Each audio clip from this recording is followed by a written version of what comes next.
I was laughing, not smiling, not smirking, laughing, out loud, in front of everyone, with my hand pressed over my mouth because I couldn't stop it. A grown man was standing waist deep in a river in Texas. His white shirt was soaked through and pressed flat against his chest and stomach. His wet hair was stuck to his forehead in dark strips. The water reached his stomach and moved slowly around him, brown and warm from the summer heat. And this man was standing in the middle of all of it with his eyes closed and his chin tilted slightly upward like he was waiting for something. I looked at my American business associate standing beside me on the bank. I shook my head slowly, deliberately, the way you shake your head at something you want the person beside you to also find ridiculous. This is what they call a miracle? He didn't answer. I laughed again, louder this time. A small crowd had gathered along the bank, maybe 40 people. Some were praying, their heads bent and their hands folded or raised. Some had their phones out, screens catching the sun. One woman near the front was crying, actually crying. Her shoulders moved with it, her face was wet, and she was not trying to hide it, and she didn't seem embarrassed about any of it. I was embarrassed for her. The pastor was standing in the water beside the man. He was a tall man, the pastor, with gray at his temples and a voice that carried over the sound of the river. He placed one hand flat behind the man's shoulders, steadying him. He leaned in close and said something I couldn't fully hear. The wind off the water took half the words and scattered them. The man in the water closed his eyes, and for some reason I couldn't name, my smile got wider. I leaned toward my friend. Watch this. If you are still here, stay with me, because what happened next is the part I still cannot explain without shaking. The pastor lowered the man backward into the water. His shoulders went under first, then his chest, then his face. The surface closed over him. The whole crowd went completely silent. Not quieter, silent. The kind of silence that has weight to it, like the air itself stopped moving. 1 second passed. 2. Then the pastor pulled him back up. Water poured from the man's face and hair. He gasped. He opened his eyes, and I heard him whisper the word into the open air above the river, barely loud enough to reach me, but it reached me. Jesus. I don't know why that word bothered me. It was one word. It was a name. It should have landed nowhere and meant nothing, but it landed somewhere inside me that I did not want anyone landing, somewhere that was not supposed to be accessible from the outside. And for half a second, before I could stop it, something in my chest responded to that word. Not with recognition exactly, with something older than recognition, something that had been sitting quiet in the dark for a long time. I folded my arms. That is it? I said, loud enough that several people in the crowd turned around. You went underwater and now you found God? I didn't care that they turned. Let them turn. I have money. Not the kind of money that makes people politely curious, the kind that makes people careful. I have a family name that has been in business for 2 generations in the Gulf, a name that opens doors before I have even knocked on them. I have spent my entire adult life in rooms where the temperature changes when I walk in, where the pace of the meeting adjusts to mine, where people choose their words based on whether I am happy or not. I am Saif al-Mansouri. I was raised to occupy rooms, not to stand in them uncertain. And I was not going to be embarrassed by a group of people standing in a river in Texas on a Tuesday afternoon, so I kept going. You could have taken a shower, I said. My friend turned and gave me a look, the kind of look that says you have gone far enough. I smiled at him. I had not gone far enough. I had barely started. The man in the water heard me. He turned and looked directly at me from 10 feet away, water still running down the sides of his face, his soaked shirt clinging to his chest. There was no anger in his face. That almost made me angrier than anger would have, because anger I understood. Anger was a response I knew how to handle. Anger meant I had gotten to him. Anger meant I had power in the exchange. But he didn't look angry. He looked at me with something that resembled patience. The kind of patience that doesn't need anything from you. The kind that comes from somewhere I could not locate. He said, I used to think exactly like you. I laughed. Short, sharp. Then you should have stayed home. He smiled. I almost did. I shook my head. The crowd turned back toward the river. The pastor placed his hand on the man's shoulder. They began praying again. and the sound of it, quiet and unperformed, moved over the water. I stood there with my arms still crossed. I felt proud. I felt clever. I felt completely certain that I was the smartest person standing on that riverbank, and that every word out of my mouth had proven it. Then the man looked at me one more time before turning away, and something shifted. I cannot explain it more precisely than that. Something moved in my chest, like a door that had been shut tight for a long time had just been touched from the other side. Not opened, just touched, just enough to feel that something was on the other side of it. I uncrossed my arms, then I crossed them again. The pastor asked everyone to step closer to the water. I didn't move. I stayed near the back. My friend stepped forward with the crowd. I stayed where I was, at the edge where the grass turned soft and the mud began to show through it. The river moved slowly around the man's legs. The current was not strong, but it was steady, pressing against him from the upstream side, and he stood against it without leaning. The sun was directly overhead and hitting the surface of the water in a way that made it hard to look at straight. I could hear insects in the grass behind me, a high buzzing that I hadn't noticed until the crowd went quiet. I could hear the low, almost tuneless sound of people praying somewhere closer to the bank. The air smelled like mud and heat, and something green underneath both of them. Then someone began singing. I hated the song immediately. Not because it was bad. I didn't understand enough of the words to call it bad. I hated it because of what it was doing. I could feel what it was doing, and I resented that I could feel it. People were crying, they were smiling, they were holding each other's hands, grown adults standing at a riverbank, holding hands like children, and not one of them seemed to find it unusual. I thought it was strange. I thought it was weak. Where I came from, the real place underneath all the travel and the business and the years of building a version of myself that could walk into any room in the world, men did not stand in public crying over water. Feeling too much was a kind of exposure, and exposure was something you controlled. You decided what people saw. You decided what you showed.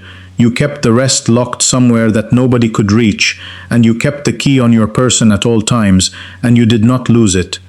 That was not a lesson anyone taught me directly. It was a lesson I had absorbed somewhere along the way and built my entire adult life on top of. At least that was what I believed. The pastor spoke again. I could hear him more clearly now. He told the man to close his eyes. The man did. He pressed his feet into the riverbed and closed his eyes and straightened his back and lifted his chin slightly and stood completely still. And then I saw his hands. They were pressed flat against the sides of his legs, and they were shaking. Not dramatically, not the way hands shake in movies. Just a small, steady trembling that he was trying to control and could not fully stop. I stopped laughing. Something about those shaking hands reached past the smartest person in the room version of me and found something underneath it. He looked afraid. Not afraid of the water. The water was still. The water was not going to hurt him. He was a grown man, standing in 4 feet of calm river on a sunny afternoon in Texas, and the water was not the thing. He looked afraid of what he was leaving behind. I know what the other kind of fear looks like. I have been in rooms where the numbers on the table were large enough to ruin people. I have sat across from men who were trying to take something from me, and I have felt the particular sharpness of that fear, and I have learned to fold it down and put it somewhere it wouldn't show. This was a different kind of afraid. This was the kind of afraid that comes at the edge of a permanent decision. The kind that comes when you are about to step past a line you know you will not step back over. I had felt something like it a few times in my life. Not about God, about choices, about moments where the next thing I did was going to change what came after in a way that couldn't be undone. I had felt that kind of afraid, and I had learned to push it away. I pushed it away now.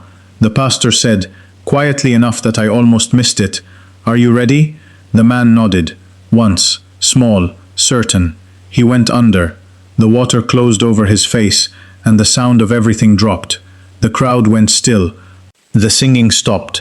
The praying stopped. Even the insects seemed to go quiet, or maybe I just stopped hearing them, because the only thing I was aware of was the surface of the water and the shape of the man beneath it, distorted by the moving current, and the pastor's hands holding him steady. 1 second, 2, 3. The pastor pulled him back up. The man's face broke the surface, and he pulled air in hard, a gasp that was not dramatic, but was completely real. Water streamed from his face, and his hair, and his shoulders. He blinked. He opened his eyes. The crowd erupted. People cheered. Someone started clapping. The woman near the front pressed both hands over her mouth, and her shoulders shook. The man beside me, who had been praying the whole time, made a sound that was not quite a word. I rolled my eyes, but I did not look away. The man in the water turned toward the bank. His eyes moved across the crowd, and then they found me, standing back near the grass with my arms crossed and my ruined shoes in the mud, and he looked directly at me. I expected something: anger, satisfaction, the look of a man who wanted to say "I told you so." Any of those would have made sense to me, and I would have known what to do with them. Instead, he smiled, just smiled, open, easy, like a man who had just put something down and felt how light his hands were without it. That made no sense to me. I walked closer. The mud pulled at the soles of my shoes with each step. Expensive shoes. The wrong choice for a riverbank by every measure. The leather was already darkened along the edges. I did not care. I stopped at the water's edge and looked at the river, then at him. "You really believe this water changed you?" He was wiping water from his eyes with the back of his hand. He looked at me steadily. "No." I waited. "Jesus did." I laughed again. I did not try to make it quiet or polite. Jesus isn't standing in that river. The man looked at me for a long moment, long enough that I almost thought he wasn't going to answer. Then he said, "No." He looked down at the water around his legs. "I'm standing in it." I shook my head. "You people believe anything." He didn't answer that. He simply turned and waded toward the bank, each step slow and deliberate, the water pushing against him as he moved through it. And then he was out, and he was standing on the grass, and someone handed him a towel, and he took it and pressed it against his face. That should have been the end of it. I should have turned around and walked back to the parking area. I should have told my friend to come on and gotten into the car and gone back to the hotel and changed my shoes and had a good dinner and slept 8 hours and flown out the next morning thinking about nothing except the meetings waiting for me back in the city. Instead, I stayed. I don't know why I stayed. The crowd slowly moved away from the river. The singing got quieter. People began taking pictures of the man, of the water, of each other. The pastor hugged the man and said something low near his ear. My friend was already looking at his phone. I stood at the edge of the water, looking at the river, for no reason I could give you. The current moved the way it had been moving. The sunlight was the same sunlight. The insects came back, or I heard them again. A car door closed somewhere in the parking area above the bank. Ordinary, everything ordinary, and I was still standing there. Then I heard the man laugh. I turned. He was a few feet away now, standing with a group of people, still damp, the towel hanging around his shoulders. He was smiling and talking, and one of the people with him said something that made him laugh again, and the laugh was real, not performed, not the kind of laugh a man produces because the room expects it. He looked lighter. That is the only word I had for it then, and it is still the only word I have for it now. Not richer. Not more powerful, not more impressive or more confident, or more anything that I had spent my life measuring people by. Just lighter. Like something that had been sitting on him for a long time had been lifted. And I hated that I noticed it. I hated it because I had more money than everyone standing on that riverbank combined. I had flown into that city on a private connection. I had a hotel room that cost more per night than most people on that riverbank made in a week and a half. I had built things and owned things and moved through the world for years without ever needing to ask anyone for anything I truly wanted. I had everything, and I could not remember the last time I had looked the way that man looked, standing there in his wet clothes with mud on his ankles and a borrowed towel around his neck. I told myself it was the emotion of the moment. The crowd, the music, the ritual of it. The human brain responding to ceremony the way it always does, producing feelings that feel significant and are actually just chemical. In a week, maybe two, the feeling would dissolve, and he would go back to being exactly who he was, carrying exactly what he carried, and the water would have been just water. I told myself all of that. Then I heard the singing again.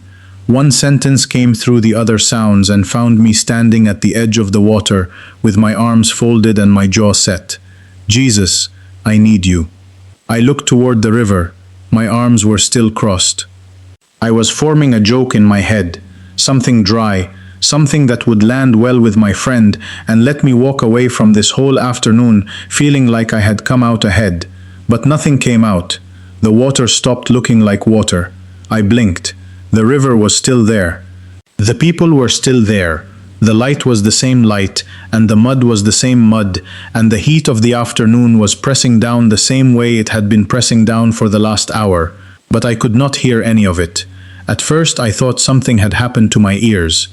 I had read about that once, some kind of pressure event that could cut off sound suddenly. I thought about that. I thought maybe I needed to swallow or tilt my head. I looked at the crowd. Mouths were opening and closing. I could see people talking. My friend was laughing at something on his phone. I could see his shoulders moving, but their voices were somewhere far behind me, as if I had walked 20 feet away without moving. My heart began beating hard, not fast, hard, like each beat was measured, like something had taken over the rhythm of it and was making it deliberate. I put my hand flat against my sternum. I pressed in. I took a breath. The air came in wrong, not blocked, just heavy, not hot and not cold but heavy, the way air feels in a room where something important has just happened and hasn't been spoken yet. I took another breath, the same. I looked around. Nobody was watching me. My friend had moved a few feet to the left. The crowd was dispersing. A child ran past me toward the water, and an adult called after her in a voice I heard as if it was coming from underwater. I took one step backward. My heel found soft grass. I took another step. My friend turned toward me and his mouth moved, and I saw my name in the shape of it, but the sound came through flat and far away, like a voice on a phone call losing signal. I turned toward the river, the sunlight on the water, the current moving, the ordinary surface of an ordinary river on an ordinary afternoon. And then I felt something behind me. I turned. Nobody was there. The grass, the parking area above the slope, a woman walking toward her car with a child's hand in hers. Nobody. I turned back toward the river, and then I felt it. A presence. Not behind me this time. Not to one side. Present. Simply present.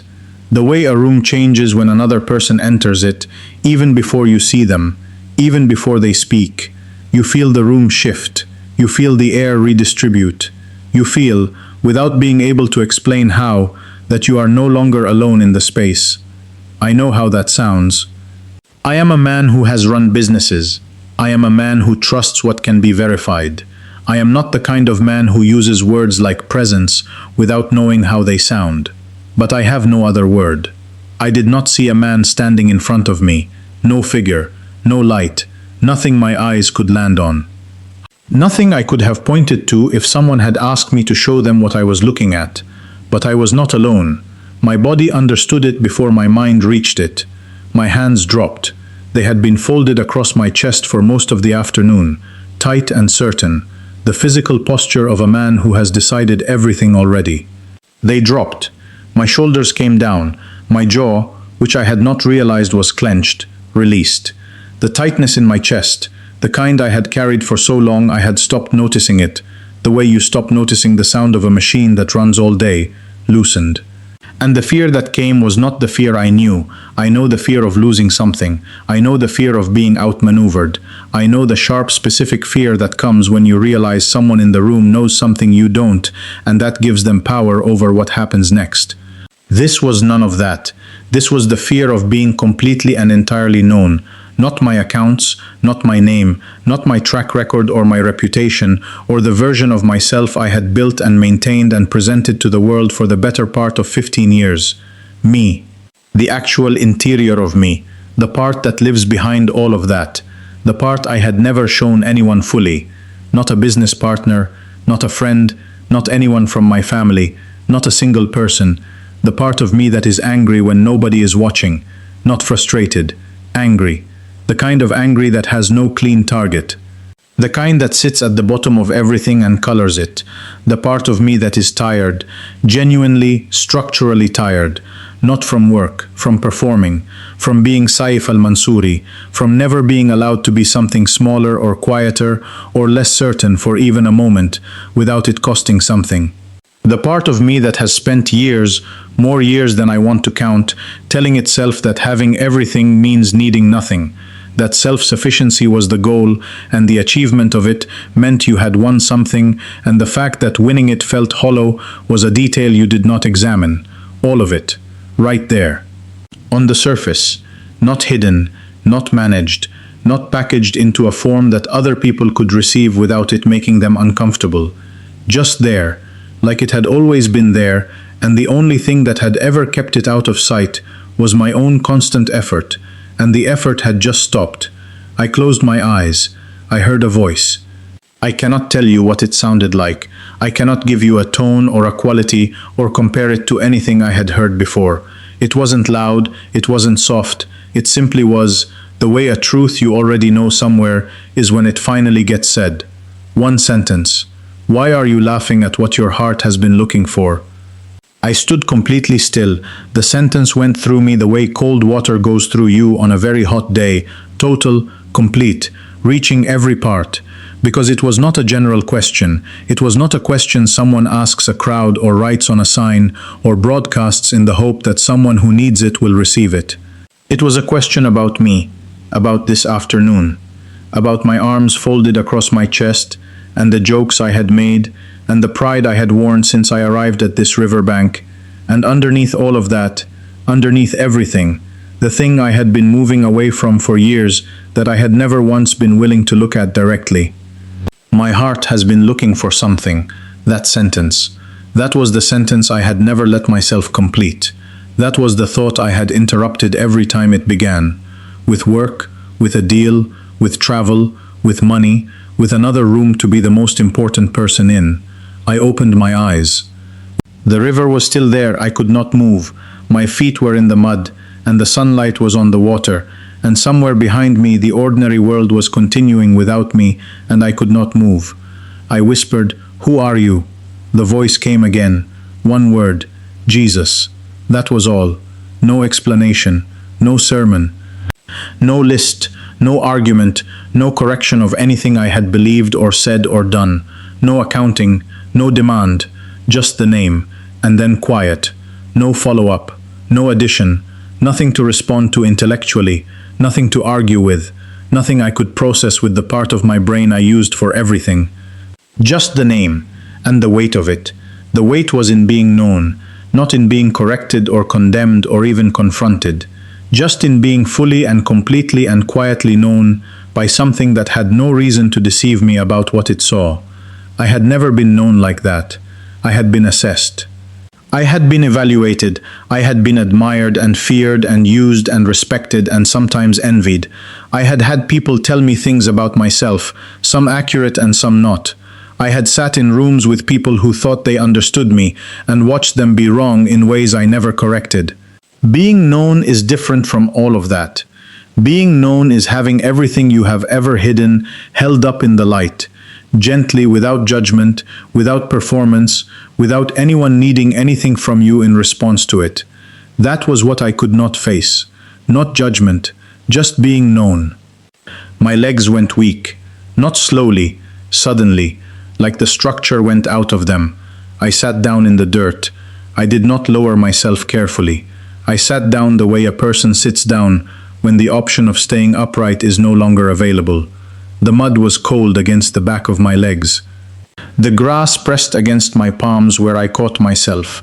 I was sitting in the dirt on a public riverbank in Texas in clothes that had cost more than the average person's monthly rent. I did not care, not even slightly. I put both hands over my face, and I cried. Not the kind of crying that comes from a clean emotion, Not grief at a loss you can name, not frustration at something that has gone wrong, not even the crying that comes from physical pain.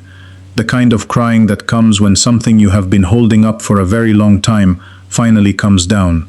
When the structure you have built and maintained and defended collapses not because someone destroyed it, but because you are simply too tired to hold it anymore, and something in you finally admits that. It went through my whole chest. I could not stop it, and I did not try. Because for the first time, sitting in the dirt beside a river, in the middle of the afternoon, I understood what I had been doing. I had been running, not from a place, not from a person, not from anything I could have pointed to on a map or named in a sentence. From this. From the one thing I had spent the most energy telling myself I did not need, did not want, had no use for, could not be taken in by. From being found. I whispered into my hands, I don't know what to do. The presence did not answer with words. It was simply there. The way a person is there when they sit beside you and don't speak, not because they have nothing to say, but because they understand that right now, the words are not the point. Just their being there is the point. Then it was gone. Not dramatically, not suddenly. Just gone. The way the quality of light changes in a room when a cloud moves and you notice the change only once it has already happened. The sounds came back. Insects. Wind moving through the grass. Voices. Close and ordinary. Someone laughing. A short, clean laugh from somewhere to my left. The creak of a car door. A child saying something insistent and small. My friend's hand touched my shoulder. Saif? I looked up at him. He was staring at me. His face was open in a way I had never seen it. Not careful, not calibrated. Just open and uncertain and honest. Are you okay? I looked at him.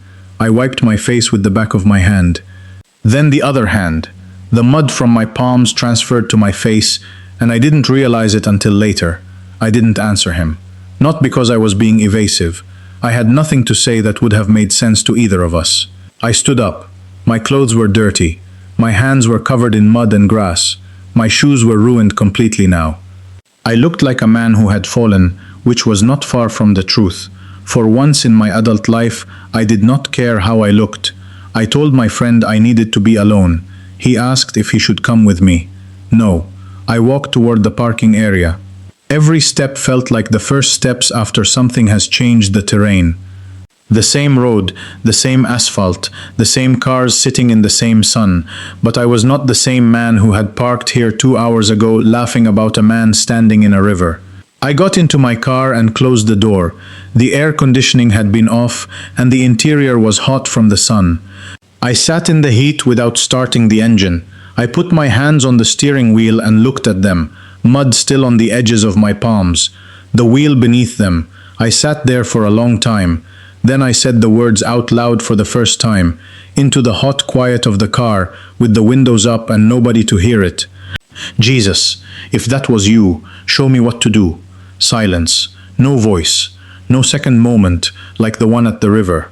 The air conditioning still off, and the heat still in the car, and the ordinary Texas afternoon outside the windows, continuing without any regard for what had just happened to me.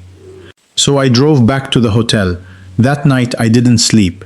I lay on top of the covers fully dressed and stared at the ceiling. The room was dark, except for the edge of light coming under the door from the hallway. I lay there and let the afternoon run through me again, not trying to analyze it, not trying to fit it into something I already knew, just letting it move through. Around 2 in the morning I got up. I went to the bathroom and ran cold water and held my hands under it. Then I pressed my wet hands against my face and held them there. Then I went and sat on the floor. The carpet was thin hotel carpet and it was not comfortable. I sat against the side of the bed with my back straight and my legs crossed, and I talked. Not performed prayer, not recited words, not anything I had learned or been taught or repeated on schedule. Just talking. I am tired. That was the first thing. I am angry. That was the second. I don't know who I am without all of this.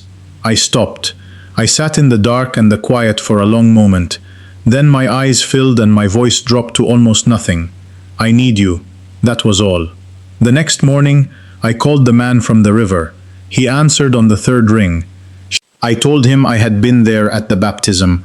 He said he remembered me. There was no edge in his voice when he said it. I asked him where he went to church. He gave me the address. I went. I sat in the very back row in a building I had never been in, among people I did not know, and I listened. The next Sunday I came back. And the Sunday after that, I found a Bible. At first I read it like a contract, looking for the clauses, looking for what was being asked, looking for the place where the cost was written out clearly. But I kept reading, and the words started doing something that I did not have a category for. Reaching into places I had sealed, leaving something there. I called people I had ignored. I apologized to an employee I had humiliated in a meeting. I called my younger brother, and I did not once tell him what I thought he should do. I just listened. That was new. Weeks passed. I stopped making jokes about Christians. I stopped trying to win every argument. I stopped measuring people in the first 10 seconds of meeting them. And when I was angry, I prayed before I spoke. My family is the hardest part. Some of them don't understand my decision. Some think I was deceived. Some don't want to talk about it. That still hurts. There are nights when I miss the way things were. There are moments when I would give a great deal to sit at the same table with all of them and talk about everything without the weight of what I have chosen sitting between us. That wound is still open, but I am not running from it. A few weeks ago, the man from the river called me. He asked how I was doing. I told him fine. He laughed. You sound different. I laughed too. Maybe I am. We talked for almost an hour. Before we ended the call, he asked me one question. Do you still remember what you said to me that day? I knew exactly what he meant. I smiled. Yes. He laughed. Funny, isn't it? I looked at the glass of water beside me. Yes. Then I said, I was standing outside the water, laughing at you. He went quiet. And now, I looked down at my hands. Now I thank God I stayed long enough to see you come back up. This morning I filled a glass of water in my kitchen. The sunlight came through the window and caught the glass and threw a small piece of light onto the wall behind it. I held it in my hand for a moment. I let myself remember. The river, the mud, the singing, the man coming out of the water looking lighter than I had felt in years, the pride I carried that day, the certainty. I drank the water. I put the glass down. My phone was beside it, a message from my family. I stared at it for a long time. Then I opened it. I read it, and I typed 3 words. I love you. I put the phone down, and I waited. I don't know what they will say back. I don't know if the wound will close or stay open for a long time yet. I don't know if my family will ever fully understand what happened at that river. But I know this. I am not laughing anymore. Not because something broke me, but because I stayed long enough to see a man come up out of the water and look lighter than I had felt in years, long enough to hear one word and feel it land somewhere I had been keeping empty, long enough to sit in the dirt and cry and finally admit that I was tired of holding everything up. If you are still here, if you stayed through all of this, I think maybe you stayed because something in it caught on something in you, a word, a detail, a feeling you recognized and haven't been able to name yet. If there is something you are carrying right now, I want to ask you something simple. Leave it in the comments, not the clean version, the real one, the one you think about when you can't sleep, the burden, the question, the thing you almost say and then pull back from, the weight you have been managing so long you've almost forgotten its extra weight. Leave it there. Because people here will pray for it. I will pray for it. You don't have to have anything figured out before you do. I sat in the dirt on a riverbank with my face in my hands and nothing figured out. And that was enough to start. Whatever you are carrying right now, it is enough to start.